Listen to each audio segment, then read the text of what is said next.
بسم اللہ الرحمن الرحیم۔ ایک دفعہ حضرت موسیٰ علیہ السلام نے اللہ سے پوچھا، جنت میں میرا ہمسایہ کون ہوگا؟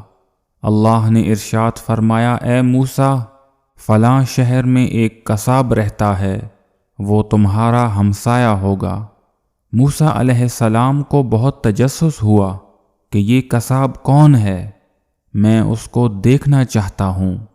آخر اس قصاب میں ایسی کیا خوبی ہے کہ اللہ نے اسے میرا ہمسایہ بنا دیا؟ ایک دن اچانک آپ اس قصاب کی دکان کے سامنے جا کر کھڑے ہو گئے اور اس کے معاملات کو دیکھنے لگے۔ وہ قصاب بہت خوش دلی سے اور اخلاق کے ساتھ لوگوں سے بات کر رہا تھا۔ لین دین کے وقت وہ بہت انصاف قائم رکھتا۔ حضرت موسیٰ علیہ السلام نے اس قصاب سے فرمایا، بھائی میں اس علاقے میں مسافر ہوں، آپ مجھے کوئی اچھی جگہ بتائیں جہاں میں قیام کر سکوں۔ وہ بولا، حضور آپ میرے مہمان ہیں، آج رات آپ میرے گھر قیام کریں، یہ میری خوش نصیبی ہوگی۔ حضرت موسیٰ علیہ السلام اس قصاب کے ساتھ چل پڑے۔ جب موسیٰ علیہ السلام اس کے گھر پہنچے تو دیکھا کہ ایک کمرے میں اس قصاب کے بوڑھے ماں باپ آرام فرما رہے ہیں۔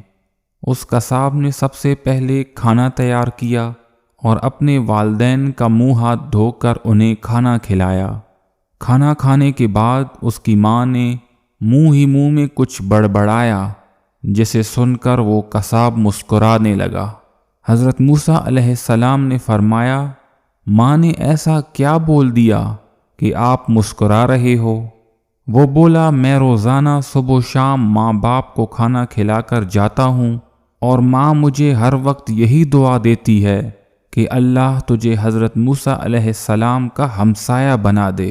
آپ خود بتائیے، میں کہاں ایک قصاب اور کہاں ایک اللہ کا پیغمبر، بس ماں کی یہ دعائیں سن کر مسکرا دیتا ہوں۔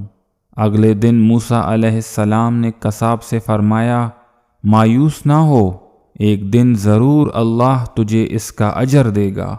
مجھے تمہارا مہمان بن کر اچھا لگا۔ اسی طرح حضرت موسیٰ علیہ السلام نے اس قصاب سے اجازت لی اور خوشی خوشی واپس آ گئے۔ امید ہے آج کی ویڈیو آپ لوگوں کو پسند آئی ہوگی۔ مزید ویڈیوز کے لیے میرے چینل کو سبسکرائب کریں تاکہ آپ کے ساتھ ہمارا تعلق بنا رہے۔ السلام علیکم ورحمۃ اللہ وبرکاتہ۔